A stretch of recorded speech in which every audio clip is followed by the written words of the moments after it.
ఆంధ్రప్రదేశ్ ప్రభుత్వం సాంఘిక సంక్షేమ శాఖ పల్నాడు జిల్లా కలెక్టర్ పి అరుణ్ బాబు అధ్యక్షతన నరసరావుపేట పట్టణంలో జరిగిన డాక్టర్ బాబాసాహెబ్ అంబేద్కర్ 134వ జయంతి కార్యక్రమం ఘనంగా నిర్వహించారు.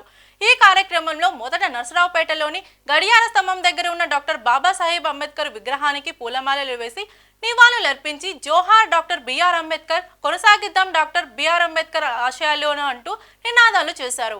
అనంతరం జిల్లా కలెక్టర్ అరుణ్ బాబు, ప్రభుత్వ విప్ జీవి ఆంజనేయులు, నరసరావుపేట శాసనసభ్యులు డాక్టర్ చెదలవాడ అరవింద్ బాబు, టీఆర్ఓ మురళి, తెలుగుదేశం పార్టీ రాష్ట్ర అధికార ప్రతినిధి మానుకొండ జాహ్నవి, దళిత బహుజన సంక్షేమ శాఖ సేవా సంఘం వ్యవస్థాపకులు, రాష్ట్ర అధ్యక్షులు కుక్కమూడి ప్రసాద్, ప్రజాప్రతినిధులు, ప్రజా సంఘాల నాయకులు పాల్గొన్నారు.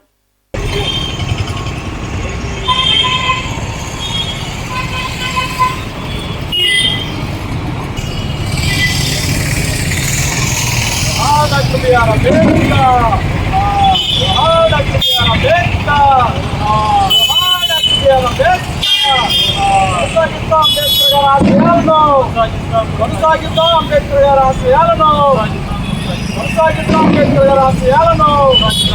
ప్రపంచ మేధావి డాక్టర్ బిఆర్ అంబేద్కర్, ప్రపంచ మేధావి డాక్టర్ బిఆర్ అంబేద్కర్, అణగారిన వర్గాల ఆశాజ్యోతి doctor B R Ambedkar, doctor B R Ambedkar. ఈరోజు నరసరావుపేట పట్టణంలో 134వ జయంతి సందర్భంగా పల్నాడు జిల్లా కలెక్టర్ గౌరవ పి అరుణ్ బాబు గారి ఆధ్వర్యంలో జరిగినటువంటి అంబేద్కర్ గారి జయంతి వేడుకల్లో మరి నరసరావుపేట పట్టణంలోని గడియార స్తంభం దగ్గర ఉన్నటువంటి బాబాసాహెబ్ అంబేద్కర్ గారి విగ్రహం దగ్గర నుండి కలెక్టర్ ఆఫీస్ వరకు కూడా జరిగినటువంటి ర్యాలీలో దళిత ప్రజా సంఘాల తరఫున మేమంతా కూడా పాల్గొనడం జరిగింది. అటు తరువాత జాషువా కన్వెన్షన్ హాల్లో జరిగినటువంటి మరి అంబేద్కర్ గారి 134వ జయంతి సభలో పాల్గొని మరి జ్యోతి ప్రజ్వలనతో పాటు బాబాసాహెబ్ అంబేద్కర్ గారి చిత్రపటానికి పూలమాల వేసి ఘనంగా నివాళులర్పించడం జరిగింది. మరి ఈ యొక్క పల్నాడు జిల్లాకి మరి 2 కళ్ళు లాంటి వారు మన జిల్లా కలెక్టర్ గారు అనుబాబు గారు అయితే మరో కన్ను మరి డిఆర్ఓ గారు మురళీ గారు.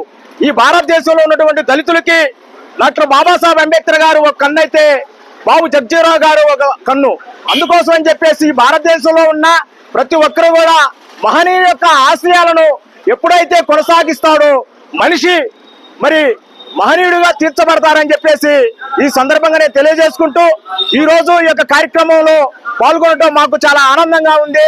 ఈ సందర్భంగా గౌరవ కలెక్టర్ గారికి మరి మమ్మల్ని ఆహ్వానించినందుకు మా తరఫున జై భీములు కృతజ్ఞతలు తెలుపుకుంటూ సెలవు తీసుకుంటూ ఉన్నాను. జై భీమ్, జై అంబేద్కర్, జై భారత్.